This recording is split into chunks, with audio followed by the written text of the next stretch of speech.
சகாஞ்சி பேசுகின்றேன். சக மனிதனுக்கு உதவினால் என்ற தலைப்பில் பேச இருக்கின்றேன். பிரபஞ்சம் தனி மனிதனுக்கு பாதுகாப்பாகவும் உதவிகரமாகவும் தாய் தந்தையாகவும் பெற்றெடுத்த தாயை விட கருணையாகவும் இருக்க வேண்டுமென்றால் நீ உன் ஆத்மாவை நேசிக்க வேண்டும்.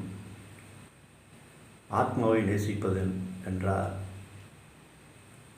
உன்னை நீயே உற்று பார்க்க வேண்டும். நீ யார்? இந்த உடலா? இல்லை மனமா? இல்லை இவை இரண்டையும்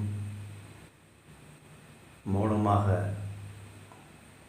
பார்த்து கொண்டிருக்கும் உன்னுடைய உயிர்த்தன்மையால், அதாவது உன் ஆத்மாவா என்று நீ உற்று கவனிக்க வேண்டும்.